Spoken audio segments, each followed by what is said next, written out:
आज हम भगवान श्री जगन्नाथ जी की महिमा के बारे में जानेंगे। तो जगन्नाथ एक महापवित्र शब्द है और जगन्नाथ शब्द का अर्थ होता है जगन यानी कि जगत, है ना, ये संसार, ये जगत। और नाथ यानी कि उसके स्वामी, मालिक, उसके कर्ता धर्ता, उसको बोलते हैं जगन्नाथ। जगन्नाथ पुरी धाम में भगवान श्री जगन्नाथ शाश्वत रूप से निवास करते हैं।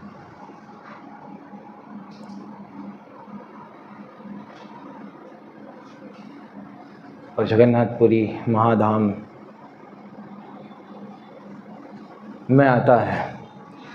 आदि शंकराचार्य जी ने चार धाम बनाए। तो पूर्व में जगन्नाथपुरी, 4 धाम में एक धाम। दक्षिण में रामेश्वरम, 4 धाम में एक धाम। पश्चिम में द्वारिका, 4 धाम में से एक धाम। और उत्तर में श्री बद्रीनाथ, 4 धाम में से एक धाम। बद्रीनाथ सतयुग में प्रकट हुए। बद्रीनाथ है, दूसरे रामनाथ है, रामेश्वरम। भगवान श्री राम त्रेता। द्वारका में द्वारकानाथ द्वापर। और पूर्व में जगन्नाथ जो कलयुग के भगवान है, जो कलयुग में भगवान जगन्नाथ स्वरूप में प्रकट हुए हैं।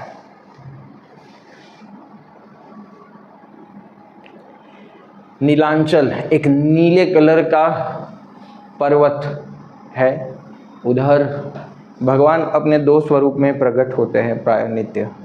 एक पहले वो नील माधव स्वरूप में प्रकट थे। नील माधव बहुत ही सुंदर विग्रह है। नीले, क्योंकि कृष्ण थोड़े ऐसे ब्लूइश जैसे वो नहीं, तो उनको ऐसे नीले कलर के बोल सकते हैं ऐसे। तो नीले कलर के थे, बांसुरी बजाते थे। फिर वो अपने से ही एक समय के बाद अंतर्ध्यान हो जाते हैं, अप्रकट हो जाते विग्रह। और फिर जब दर्शन करना हो तो बोले कि अभी मैं दारू ब्रह्म यानी कि उड़ीसा की भाषा में दारू यानी कि लकड़ा, वुड। ब्रह्म यानी कि साक्षात भगवान स्वयं लकड़े के स्वरूप में, ब्रह्म स्वरूप में भगवान स्वयं प्रकट होंगे।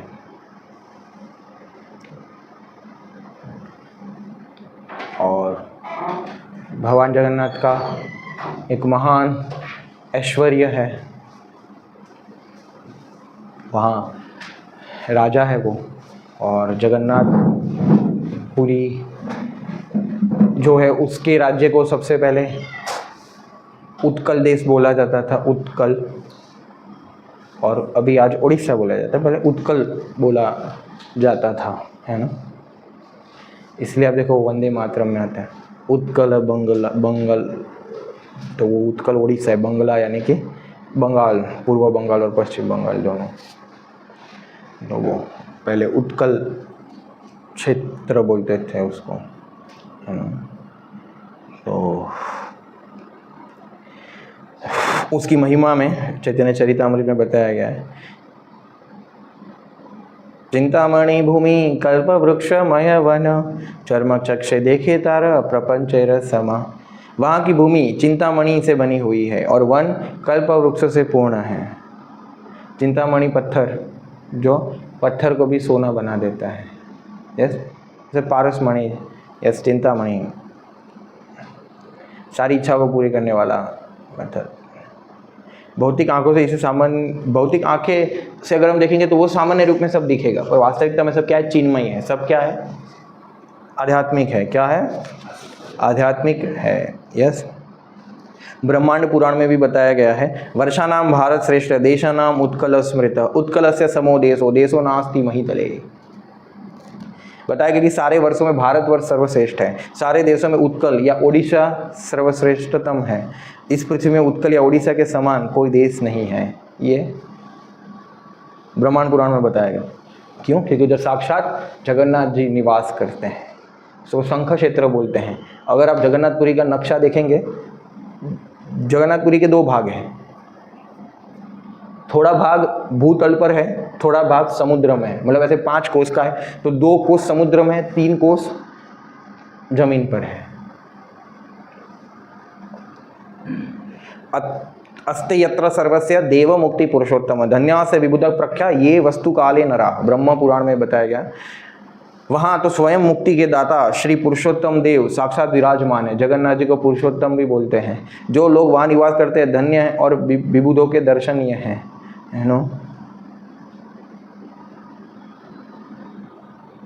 उस क्षेत्र की महिमा देखो, बृहद भागवतामृत में बताया गया। अहो तक क्षेत्र महात्म्यम गर्दभ्योपि चतुर्भुजम यत्र प्रवेश मात्रेण न करिष्यसि पुनर्भव। कि अहो ओह, इस क्षेत्र की महिमा तो देखो, वहाँ गधा भी चतुर्भुज में दिखाई देता है, गधे के भी 4 हाथ हो जाते हैं। उस क्षेत्र में प्रवेश करने से मात्र से किसी का पुनर्जन्म नहीं होता। और भी आगे बृहद भागवतामृत में बताया गया है। दारु ब्रह्मो जगन्नाथो भगवान पुरुषोत्तमे क्षेत्रे नीलाचले क्षार्णवर्तिरे विराजते महाविभूतामान राज्यम मौत्कलं पालयन् सवस्यं व्यंजनं निज महात्म्यं सदा सेवकवत्सलं तस्यानं पाचितं लक्ष्म्यां स्वयं भोक्ता दयालूनां दत्तनं तेन स्वभक्तयो लभयते देवदुर्लभं महाप्रसादं संज्ञन्त्यं ततं पुष्टिं येन केनचित् यत्र कुत्रापि वा नित्यम विचारणे भुज्यते। बताया पूर्ण पुरुषोत्तम भगवान श्री जगन्नाथ देव नीलाचल धाम में लवण समुद्र के तट पर दारू ब्रह्म के रूप में विराजमान है। वे महान विभूतियों से युक्त हैं। वे सदा सेवक वत्सल होने के कारण स्वयं उत्कल राज्य का पालन करते हुए अपनी महिमा को प्रकाशित करके वहाँ अधिष्ठित है। उन परम भगवान के लिए साक्षात लक्ष्मी देवी नित्य रूप से भोग बनाती है। लक्ष्मी जी भोग बनाती है। वहाँ करुणामय भगवान उसे ग्रहण करके अपने भक्तों को प्रसाद रूप में प्रदान करते हैं, जो देवताओं को भी दुर्लभ है। उस अन्न प्रसाद को महाप्रसाद से संबोधित किया जाता है। इसे किसी के द्वारा स्पर्श करने पर अथवा किसी जगह ले जाने पर सभी लोग बिना भेदभाव के उसे ग्रहण करते हैं। यस, तो महाप्रसाद बनता है। महाप्रसाद किसको बोलते हैं कि पहले भगवान खाते हैं, उसको प्रसाद बोलते हैं। फिर भगवान के भक्त लोग खा लेते हैं, फिर जो बचता है उसको महाप्रसाद बोलते हैं।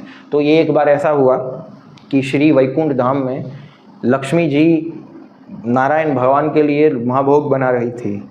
तो नारद मुनि उनको असिस्ट करते थे कि थोड़ा सब्जी काट दिया, बर्तन धो दिए। हालांकि तो धोने की आवश्यकता नहीं होती, बट थोड़ा सेवा करते थे।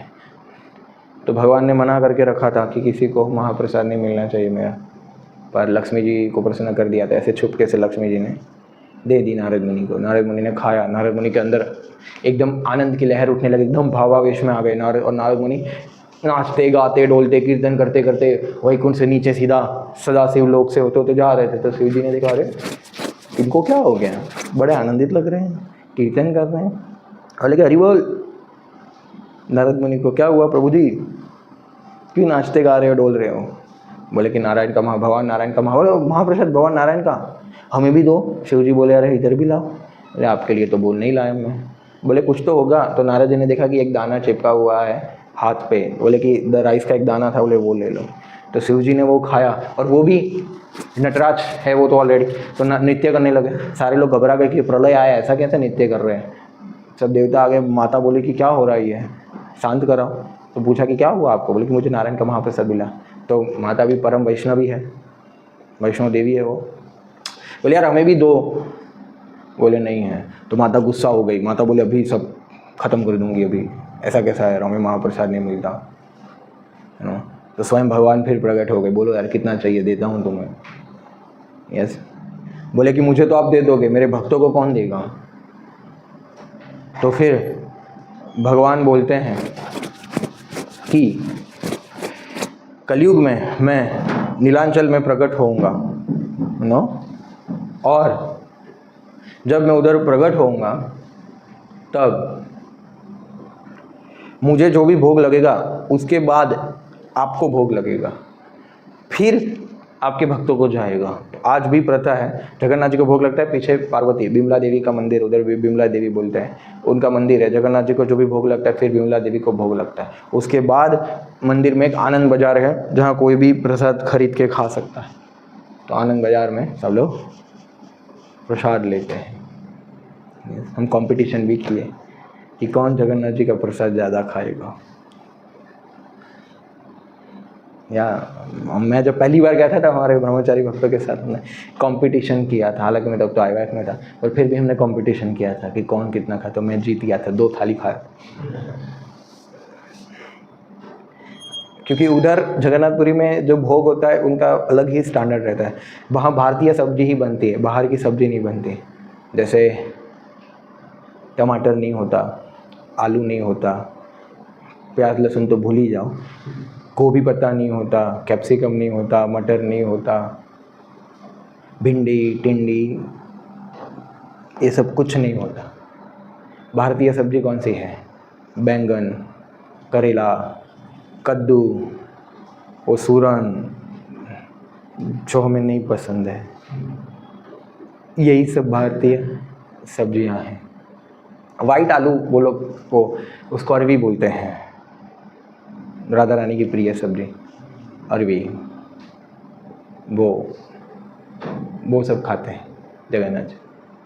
रोटी वोटी नहीं बनता, मतलब गेहूँ नहीं होता, क्योंकि गेहूँ भारत का नहीं है, गेहूँ अंग्रेज लाए थे। पहले लोग ब्रिटिश के पहले गेहूँ नहीं खाते थे, पहले बाजरे की, मक्के की, ज्वार की रोटी खाते थे, चावल की भी रोटी बनती थी। इसलिए आप देखो गेहूँ की रोटी जल्दी पचती, क्योंकि भारत की नहीं है, ये क्षेत्र का नहीं।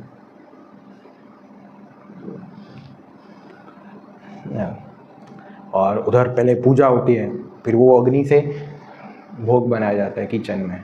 ऐसे मटके में, सब मटके में बनता है, मतलब एक बार जिसमें जो भोग बन गया फिर दोबारा उसमें पात्र में नहीं बनेंगे, तोड़ देंगे वो। बड़ी शुद्ध तरीके से बनता है वो। और उधर जगन्नाथ जी के सबसे हाईएस्ट कूक है, 700 कूक हैं उनके। कितने?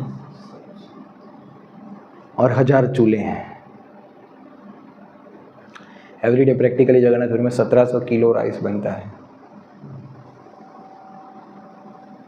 वो खाने वाले भगवान हैं, खाते रहते हैं। तो हम पहले देखेंगे, इसमें बहुत कुछ दिया हुआ है, धीरे धीरे देखेंगे। पर भगवान जगन्नाथ पूरी धाम में कैसे प्रकट हुए, सबसे पहले वो जानेंगे हम, ठीक है। तो क्षेत्र में जगन्नाथ जी का प्राकट्य। सतयुग में सूर्यवंश के सर्वाधिक प्रसिद्ध इंद्रद्युम्न नामक राजा हुए, जो सारी पृथ्वी को अवंती नगर में वास करते हुए शासन किया करते थे। ब्रह्मा की 5वीं पीढ़ी में आने वाले यह राजा सत्यवादी, सदाचारी, पुण्यात्मा और सात्विक प्रवृत्ति के शासक थे। वास्तविकता में वे एक राजर्षि थे। राजर्षि यानी कि राजा प्लस ऋषि। राजर्षि, राजा भी है, ऋषि भी है। न्यायपरायण होकर भी सदा प्रजा की संतान से जस पालन करने में रत रहते थे। इस प्रकार सर्व सद्गुणों से युक्त पूरी पृथ्वी के पालक राजा इंद्रद्युम्न मालव देश में अवंती नामक नगर में निवास करते थे। अवंती यानी कि उज्जैन। ऐसे धर्मात्मा राजा एक दिन कई कवियों, विद्वानों, भविष्यवेत्ताओं और साधुओं के संग में बैठे हुए थे। भगवत चरणों का स्मरण करते हुए उन्होंने इन धर्मात्माओं का एक बड़ा ही अद्भुतपूर्व प्रश्न पूछा।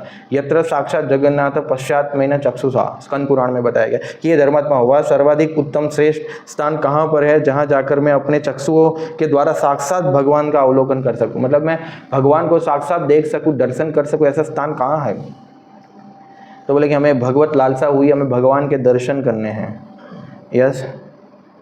तो उनके इस प्रयोजन को जानकर भगवान ने स्वयं सन्यासी रूप धारण किया। वे अनेक तीर्थों में भ्रमण करने वाले एक महात्मा के रूप में बड़े हर्ष के साथ दोनों हाथ जोड़कर कहने लगे, हे राजन, मैंने अनेकों तीर्थ का भ्रमण किया है। मैंने अपने बचपन में लोगों से सुना है कि उड़ देश इति ख्याति वर्षे भारत संज्ञा के, कि भाई भारतवर्ष में उड़ नाम का से विख्यात दक्षिणी समुद्र के किनारे पुरुषोत्तम नामक क्षेत्र है, जहाँ नीलगिरी नाम का एक पर्वत चतुर्दिक से घने जंगल से समावृत है। उस मध्य में एक विशाल वट वृक्ष है जो 2 मील की लंबाई में फैला हुआ है। उस वृक्ष के नीचे केवल कुछ दिन निवास करने मात्र से व्यक्ति अपने आप को पूर्व संचित सारे कर्मों से मुक्त कर सकता है। उस वृक्ष के नीचे ही रोहिणी कुंड है। मतलब भगवान ये सब डिस्क्रिप्शन दे रहे हैं। बोले कि उसके नीचे नील माधव की पूजा हो रही है नो, और बोले कि आप उधर जाओ और आप दर्शन कर सकते हो। तो राजा बोले कि आपने मुझे इतना अच्छा बताया तो मैं आपके लिए क्या कर सकता हूँ। तो राजा बोले मुझे धन की कोई, मतलब वो साधु बोले, राजा बोले कि आपके लिए क्या करूँ। तो राजा को बोला कि उन्होंने मुझे तो धन नहीं चाहिए है, आप बस खाली आगे बढ़ो और आप मुझे आशीर्वाद दो कि मैं हमेशा भगवत चरणों का स्मरण करता रहूं, भगवान के नामों का उच्चारण करता रहूं।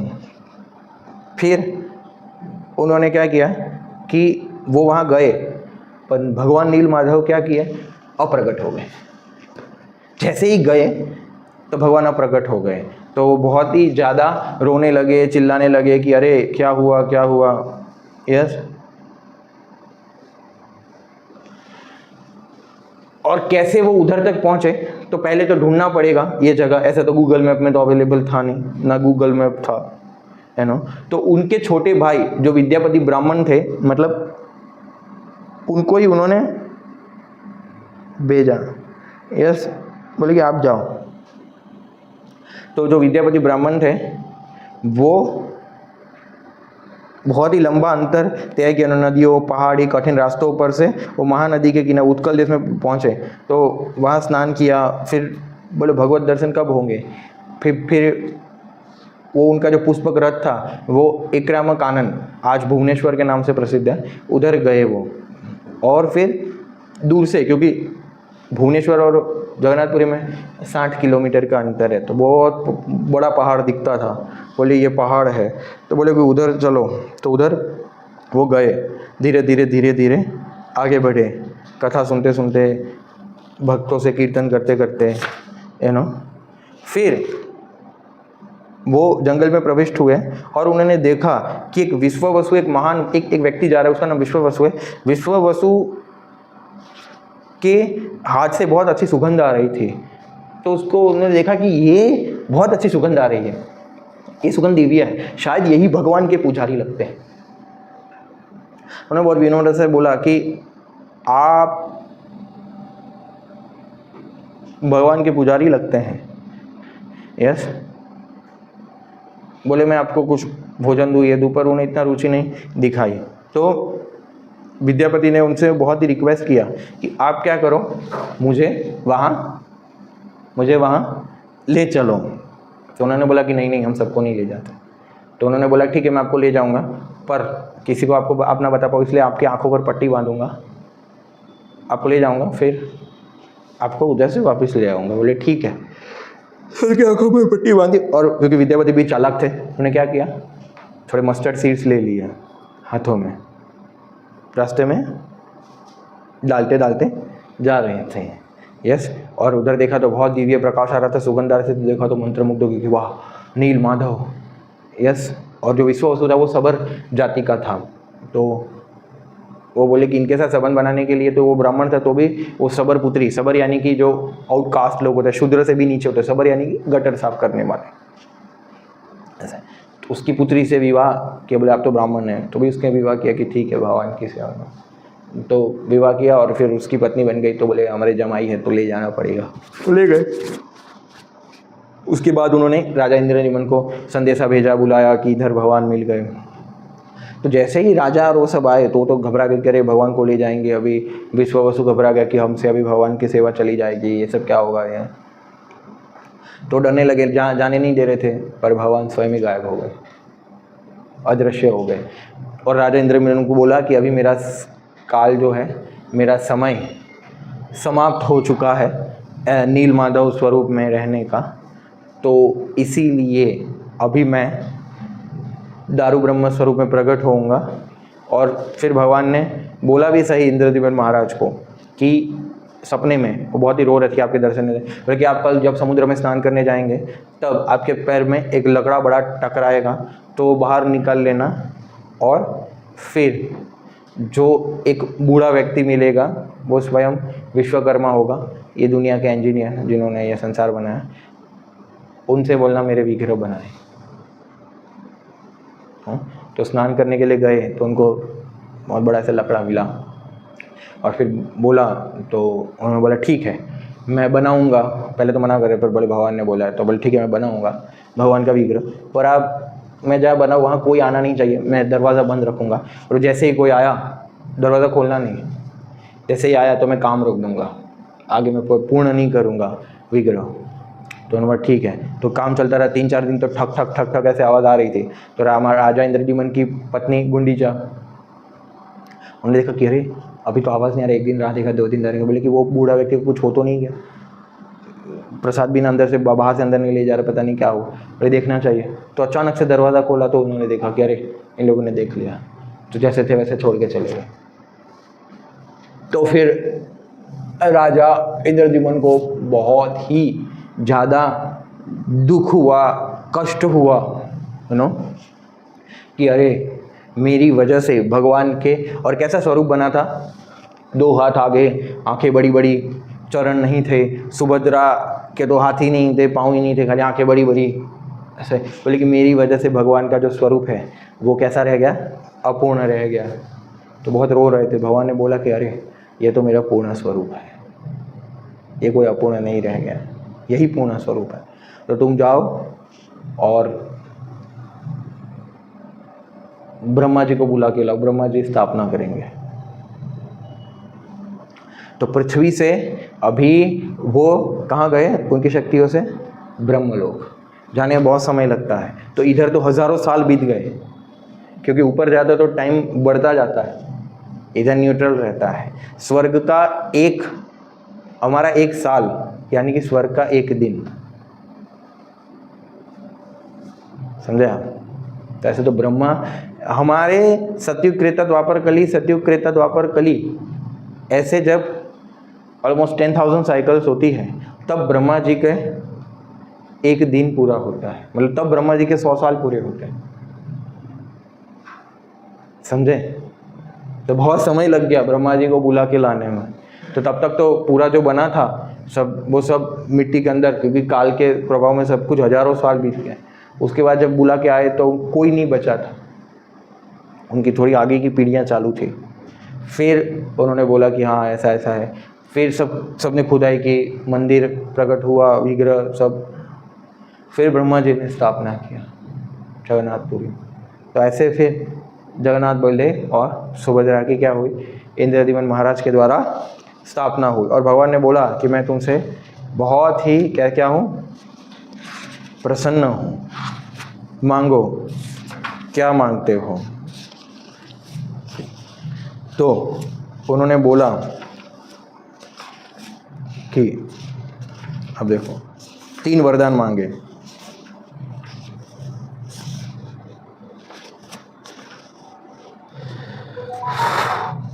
और भगवान जगन्नाथ जी कब स्थापना हुई, अभी जो स्नान पूर्णिमा गई उस दिन जगन्नाथ जी की प्रागट्य, उस दिन स्थापना हुई। मतलब वो जगन्नाथ जी का बर्थडे था। अभी स्नान पूर्णिमा जो गई वेडनेसडे, जो भी लोग कठवाड़ा आए होंगे उन लोगों ने स्नान यात्रा देखी होगी, 11 जून को स्नान पूर्णिमा, लास्ट जो पूनम गई उसमें।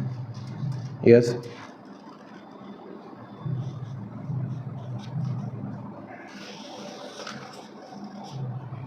यही इसमें लिखा है। यस, उन्होंने ऐसे वरदान मांगे कि प्रभु सबसे पहले तो आप जब इधर भोग खाओ और जब आप हाथ धो और वो पानी सूखे भी नहीं और आपको फिर से भोग मिले, ये ताकि सबको प्रसाद मिलता रहे। बोले हाँ तथास्तु। बोले कि कोई भी आपके दर्शन किए बिना वापस ना जाने पाए। दूसरा है ना, तो आज भी जगन्नाथपुरी मंदिर 11 साढ़े 11 तक खुला रहता है। पूरे विश्व में कोई मंदिर इतना देर तक नहीं खुला रहता, कहीं कोई तो 12 भी बजते हैं। और जगन्नाथ जी के अपने अलग अलग नखरे हैं। वो गीत गोविंद एक आता है, वो गीत गोविंद सुन के ही राजपूत को सोते हैं।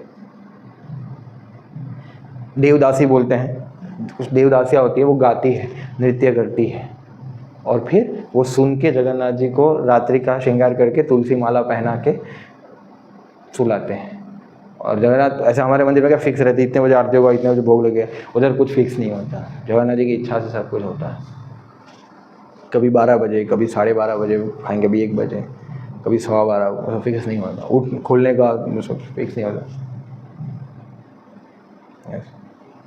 और तीसरा वरदान मांगा कि ये मेरे बाद मेरी कोई भी पीढ़ी, मतलब क्या बोलते हैं, क्लेम ना कर पाए कि ये उनका मंदिर है, ये पूरे क्षेत्र पूरे राज्य के आप ही राजा, फिर उनके आगे जो वंशज है वो भी नहीं हुए फिर, और कि मेरा कोई क्लेम नहीं करना चाहिए कि मेरे बाप का मंदिर है, आप ही राजा। यस, समझ में आ रहा है?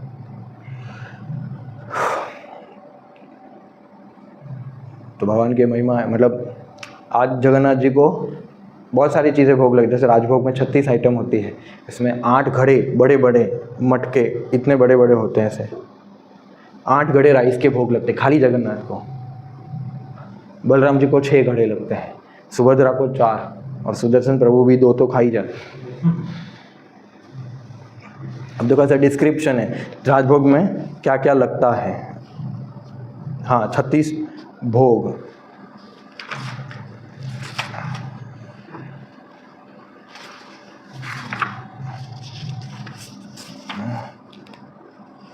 हाँ, भीम पाक, नल पाक, सौरी पाक, गौरी पाक, साली अन्न, क्षीर अन्न, दधी अन्न, शीतल अन्न, जो 56 भोग लगता है जगन्नाथ जी को।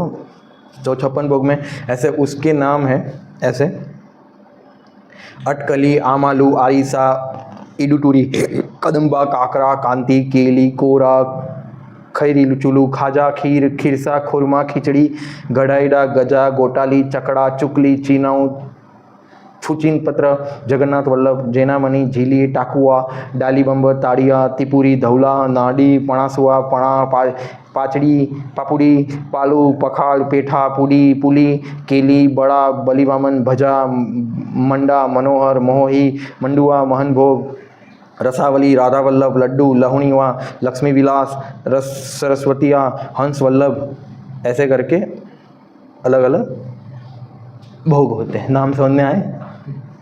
जो लड्डू पूरी, वो 4-5 खिचड़ी, इतना समझ में आया, खीर, बाकी सब तो उनकी भाषा में नाम थे। यस, आपको थोड़ा बहुत समझ में आया? हाँ,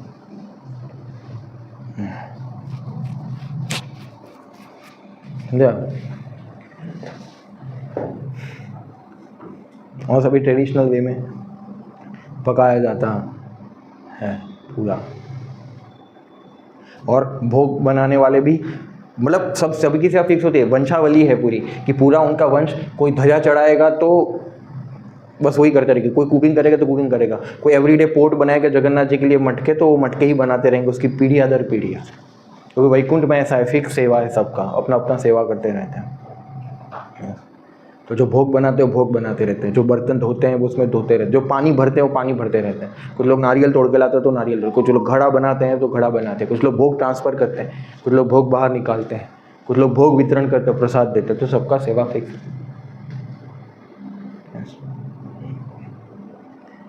और स्नान यात्रा में भगवान को महास्नान, 1000 घड़ों से स्नान कराया जाता है, 108 घड़े ऐसे। तो बीमार हो जाते हैं तो अभी तो दर्शन बंद है प्रभु के, बुखार आ गया उनको। हाँ, 15 दिन में फिर ये जो ब्राह्मण लोग जो सेवा करते हैं वो सेवक नहीं होते, दूसरे सेवक आते हैं। वो जो सबर जाति के लोग हैं वो सेवा करते हैं। वो लोग तो क्या इतना पूजा वो सब पता नहीं है उनको, तो वो तो भोग बनाते हैं, कुक फिर दे देते हैं, तो बोले आप भी खाओ, साथ में हम भी खाते हैं। आइडियल है कि पहले भगवान को भोग लगाओ, खा ले, उसके बाद खाओ, है ना। ये तो आप भी खाओ मैं भी खाता हूँ, ऐसे कोई नियम नहीं करते वो लोग। 15 दिन जगन्नाथ जी को बीमार की हालत में छोड़ के चले जाते हैं, तो दूसरे लोग संभालते हैं जब तक रथ यात्रा चालू नहीं होता तब तक। उसके बाद रथ यात्रा के एक दिन पहले 26 तारीख को नेत्रोत्सव होगा, जहाँ जगन्नाथ जी होते हैं। हमारे मंदिर में भी ऐसा, तो दर्शन बंद होते हैं जगन्नाथ जी के, तो कठवाड़ा में ऐसा हुआ नेत्रोत्सव कि भगवान जगन्नाथ जी को ऐसे आँख में पट्टी बांधा, ऐसे दरवाजा खुलेंगे, फिर उनके सामने बछड़ा रखा जाएगा, गाय और भागवतम देख के वो पहले ऐसे खोलते हैं, दिखा दिखे, फिर भक्तों को देखते हैं, फिर दूसरे दिन उनको रथ में बिठाया जाता है। और मतलब देखो, वास्तविकता में विग्रह एक बार स्थापना हुए तो मंदिर के बाहर नहीं ले जा सकते आप, उनको हिला नहीं सकते फिर। पर जगन्नाथ ही एक ऐसे हैं कि जो नालायक जीव मंदिर नहीं आते या कभी कभी मंदिर आते हैं, ऐसे लोगों को उनके जगह जाके दर्शन देते हैं। इतना दयालु तो कौन होता। समझ में? कौन है दूसरे भगवान, दूसरे विग्रह, दूसरे स्वरूप जो अपने घर ऐसे बाहर घूमने निकलते हैं? सब लोग मंदिर में रहते हैं ना अपना आराम से, पर ये बाहर निकलते हैं घूमने के लिए। सबको दर्शन की कोई बात नहीं, घर से मेरे दर्शन कर लो। और जगन्नाथ जी जितने दयालु मंदिर में हो, तो उससे कहीं दयालु जब रथ पर बैठते हैं रथ यात्रा में, जो रथ खींचता है तब हो जाते हैं। जो जगन्नाथ जी का रथ खींचता है, ऐसा भी होगा रथ यात्रा 27 तारीख को शाम को 5 बजे से श्यामल क्रॉस रोड से बिलेश्वर महादेव मंदिर से इस्कॉन मंदिर, हर साल यही रूट से होता है। तो आप सब आना, और हाँ, जन्म जन्मांतर के पाप भूल जाएंगे। आप भगवान का रथ खींचोगे, भगवान आपके जीवन का रथ खींचोगे।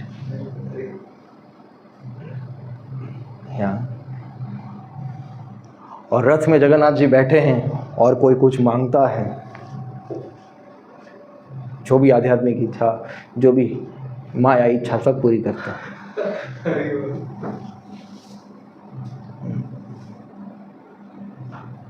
उसकी भी एक बड़ी विशेष कथा है कि अरे ऐसे तो सुदर्शन तो भगवान के हाथ में रहते हैं, बाजू में कैसे हो गए, या मंदिर के ऊपर कैसे चले गए?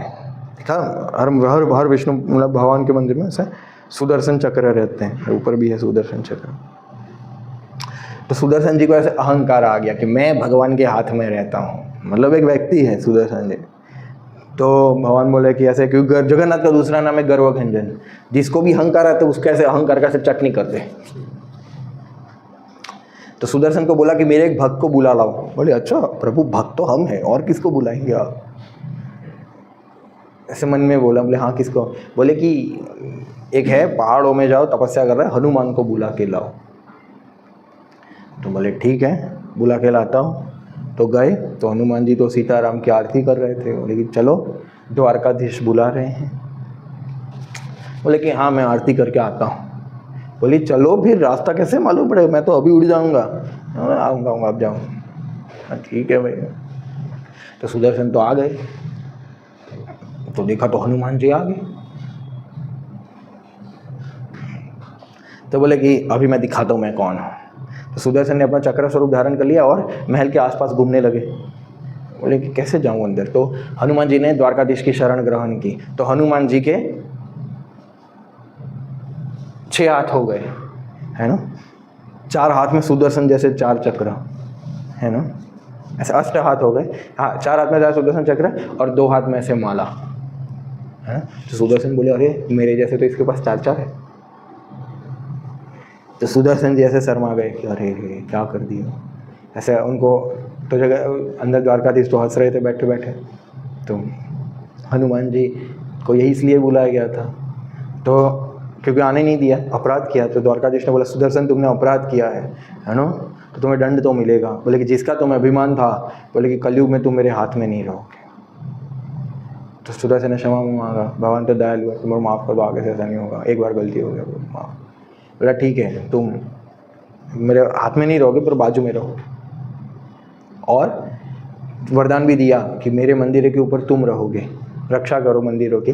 और जिस किसी को भी कुछ परिस्थिति बस मेरे दर्शन ना कर पाए, पर तुम्हारे दर्शन कर लिए है, तुम उसको मेरे दर्शन जितना ही लाभ प्राप्त होगा। तुम्हें देख के जो मेरे को स्मरण करता है उसको पूरा लाभ मिलेगा। और भी एक व्यापारी आया था बड़ा, उसने सुना कि जगन्नाथ जी बहुत भोग खाते, बहुत ही है, बहुत बड़ा अमीर व्यापारी था, है ना। तो उसने पुजारी को बोला कि मैं आपको कल जगन्नाथ जी के लिए भोग, एक बोले कि एक भोग में सारी मेरी धनराशि खर्च होनी चाहिए। बोले कि कितनी? बोले 1 लाख दूंगा। पुजारी तो टेंशन में आ गया। बोले प्रभु कैसे करूँगा 1 लाख? तो कितना, मतलब 1 लाख ऐसा तो क्या डालेंगे कि 1 लाख हो जाएगा? ये तो बहुत पुरानी बात है, अभी होता तो भी थोड़ा समझ लेते हैं, बट ऐसा नहीं है। बोले 1 लाख। तो जगन्नाथ जी सपने में आए। बोले कि एक काम करना, उसको बोलना कि एक स्पेशल प्रकार का पान दे। बोले कि एक पान का ही मैं 1 लाख रुपये कर दूंगा। बोले कि उसमें कैसे? बोले कि उसमें क्या करें? बोले कि हाथी के जो दांत आता है ना, उसके अंदर से बहुत ही स्पेशल प्रकार का पाउडर मिलता है। बोले कि वो पाउडर करके, और जो रत्न होते हैं ना, वो रत्न वो सब हीरे मोती ये सब का बोले कि पूरा करके एक पाउडर दे और वो पान के अंदर वो पाउडर मिला के मुझे बोले हो जाएगा।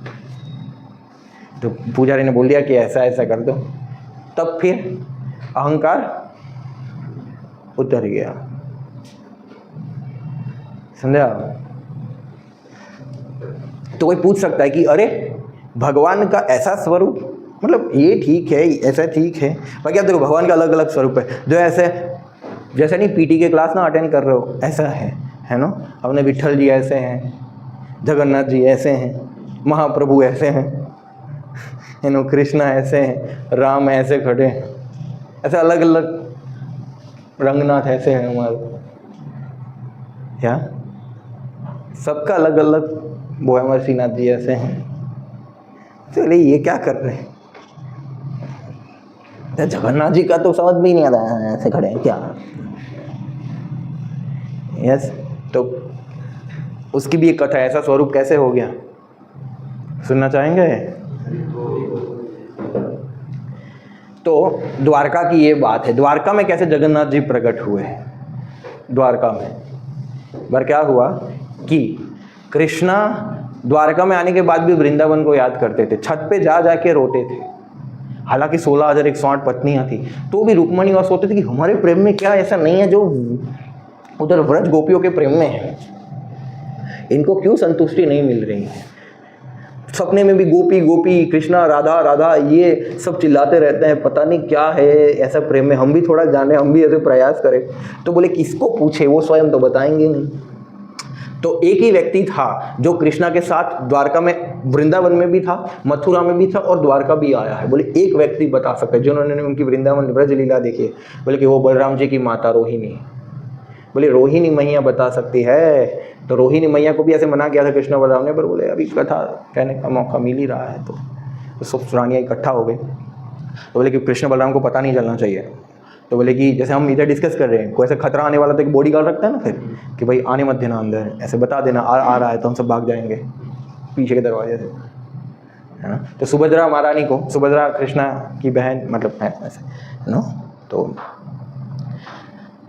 वसुदेव जी की पुत्री, तो सुभद्रा महारानी को बॉडीगार्ड रखा, सब सुन रही थी। सुभद्रा बोली मैंने क्या गुनाह किया, तो भाई ऐसे कान लगाकर सुनने लगे। तो वृंदावन की लीलाएं चली, बहुत सुंदर उनके भक्तों के ऐसे गोवर्धन लीला, ग्वाल बालों की लीला, सब इतने मोहित हो गए कि वह सुभद्रा महारानी योग माया है, मतलब भगवान की आध्यात्मिक शक्ति के विस्तार है। तो वो इतने भाव में चली गई कि उनके शरीर, आध्यात्मिक शरीर में परिवर्तन आया, उनके हाथ अंदर चले गए, भाव में आंखें बड़ी बड़ी हो गई, स्तब्ध रह गई कि वाह ऐसा, और सर उनके चरण जो है अंदर चले गए, हाथ अंदर चले गए, चरण अंदर चले गए, आंखें बड़ी बड़ी होकर गिर गई। समझा? तो कृष्ण बलराम तो सबके हृदय में है। तो सुधर्मा हॉल उनका जो था, वो तो बोले कि ये कौन कथा कर रहा है, पता चल गया। तो वो लोग भी सुनने आए, अपनी कथा नहीं अपने भक्तों की कथा सुनने आए। तो वो लोग भी ऐसे, बॉडीगार्ड तो धराशायी हो गया, तो वो लोग भी ऐसे सुनने लगे। तो उन्होंने भी देखा कि वाह, तो इतना भाव आया उनको वो सुन के, उनके भी आंखें ऐसे बड़ी बड़ी हो गई, उनके भी चरण अंदर चले गए और हाथ सीधे हो गए और भाव इसमें से गिर गए। समझे? फिर तभी इंसिडेंटली नारद मुनि घूमने आए थे द्वारका, तो उन्होंने देखा कि अद्भुत स्वरूप, आज तक ऐसा अद्भुत स्वरूप तो कभी देखा ही नहीं है। बोले प्रभु एक इच्छा है हमारी, कृपा करो प्रभु, ये स्वरूप में आप सबको दर्शन दो, ये स्वरूप में आप सबको दर्शन। बोले ठीक है, कलयुग में हम नीलांचल स्वरूप, नीलांचल धाम में प्रकट हो। समझा? और क्योंकि आप देखो, जब जगन्नाथ जी के बोले कि आंखें तो फिर लाल लाल क्यों है, क्योंकि जब कोई व्यक्ति रोता है या उनके अंदर बहुत दया होती है, करुणा होती है, तो आंखें क्या हो जाती है, तो जीवों को देख के जगन्नाथ जी की लाल लाल आंखें हैं, है ना। हाथ सीधे हैं, मतलब सबको ऐसे गले लगाने के लिए, हग करने के लिए बुला रहे हैं। आज पहले होता था ऐसे, जगन्नाथ जी को सब गले लगा सकते थे। हमने जो कठवाड़ा में जगन्नाथ जी की जब सेवा करते थे, तब तो हमने ऐसा किया है। जगन्नाथपुरी के जगन्नाथ जी को तो पहले, बहुत पहले किसी ने फिर क्या है कि ये भगवान है कि नहीं, ऐसे करके कुछ ब्लेड मारा था, तो ऐसे लहू भी आया था, ऐसे कुछ तो मतलब लीला हुई थी, फिर बंद कर दिया, बोले किसको ऐसे स्पर्श नहीं करने देंगे। आज भी कभी बहुत ज़्यादा कुछ VIP वगैरह है तो उसको फिर ऐसे चांस देते हैं कभी, बट बहुत बड़े रहते हैं वो तो, हमारे तो क्या इतने तो बहुत बड़े जगन्नाथ जी होते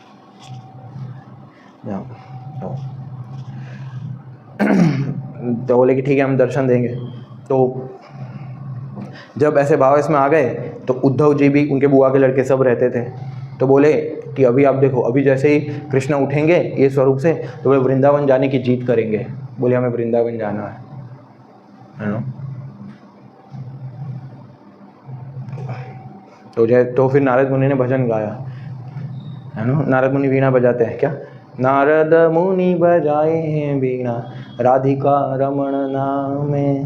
जैसे ही बजाया तो कृष्ण उठे, बोले उद्धव तुम इधर वृंदावन में क्या कर रहे हो, है ना, और मेरी बांसुरी कहाँ गई, तुम सब इधर कहाँ कर रहे हो? बोले कि आप वृंदावन में हो नहीं, बोले ले चलो। तो बोले रथ तैयार रखो। तो सुभद्रा और बलराम बोले कि हम भी जाएंगे जगन्नाथ जी के साथ। तो द्वारका से वृंदावन की जो यात्रा है, जो प्रभु जाते हैं वृंदावन के याद में, वो क्या है? रथ यात्रा। और दूसरा भी भाव है कि कुरुक्षेत्र के युद्ध के बाद सबको पता चला कि अरे वृंदावन से कुरुक्षेत्र नज़दीकी है, हरियाणा में आया कुरुक्षेत्र ऊपर।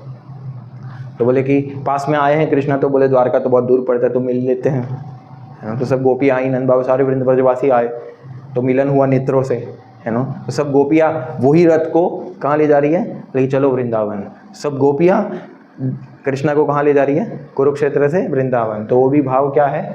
वृंदावन। तो आज भी जगन्नाथपुरी से गुंडीचा मंदिर, गुंडीचा मैं बोला ना, वो इंद्रविमन महाराज की पत्नी, उनके महल जाते हैं। तो श्री क्षेत्र पुरी क्या है? लक्ष्मी जी का घर क्या वो है? श्री क्षेत्र मंदिर। जो ये मंदिर जो सब लोग देखते हैं जनरली, तो ये मंदिर क्या है? द्वारका। और गुंडीचा मंदिर क्या है? वृंदावन। तो बोले कि वो 2.5 किलोमीटर का रास्ता है, बहुत बड़ा सड़क है। तो जाते हैं, फिर रिटर्न रथ यात्रा भी होती है हीरा पंचमी के दिन। 7 दिन रुकते हैं उधर, और 1000 बार आप श्री क्षेत्र मंदिर में जगन्नाथ जी के दर्शन करोगे। उधर खाली ये समय में जाओगे 9 दिन जो जहाँ जगन्नाथ जी रुकते हैं, उसमें बोले कि एक बार में दर्शन करने से फल प्राप्त हो जाएगा। ऐसे गुंडीचा मंदिर ऐसे बहुत ही, अभी तो क्या है कि लाखों लोग जाते हैं, ऐसे भीड़, खड़े रहने, इतना भी पैर रखने की भी जगह नहीं होती। बहुत सारे लोग तो हरी बोल हो जाते हैं, बहुत सारे लोग तो सुसाइड करने आते हैं उधर, बोलते हैं कि जगन्नाथ जी के रथ के नीचे गए तो वैकुंठ मिलेगा, कि ऐसे दब के मर गए तो मत सेवा करना। तो रिटर्न रथ यात्रा भी होता है, और एवरी साल रथ बनाते हैं। पर क्या लक्ष्मी जी गुस्सा हो जाती है कि इतना आप रह क्या है ना। तो लक्ष्मी जी के परिकर क्या करते हैं पता है? जगन्नाथ जी के उतरने के बाद उनके जो परिकर होते हैं, जो रथ लेके आते हैं, उनको बहुत पीटते हैं, बहुत मारे हैं। हाँ, लक्ष्मी जी के जो परिकर है वो जगन्नाथ जी के सेवकों को बहुत मारते हैं। इतना कोई रखता है क्या? और रथ भी तोड़ देते हैं। तो आज भी प्रथा है, जगन्नाथ जी का रथ जाएगा, 3 रथ जाएंगे, जैसे ही रिटर्न आएगा सभी रथों को तोड़ दिया जाएगा, फिर दूसरे साल फिर से बनाएंगे। बहुत सुंदर सुंदर त्यौहार मनाए जाते हैं। हमारी वैदिक संस्कृति ऐसी है कि जहाँ व्यक्ति भगवत भावना से उत्प्रेरित हो सके, भगवान को स्मरण कर सके, या नेचुरल व्यक्ति अपने जीवन का लक्ष्य या अपने जीवन का केंद्र भगवान श्री जगन्नाथ जी को वो बना सके। यस, हरे कृष्णा कृष्णा कृष्णा हरे हरे, हरे राम राम राम हरे हरे। जगन्नाथ बल्लभ सुभद्रा की जय। यस।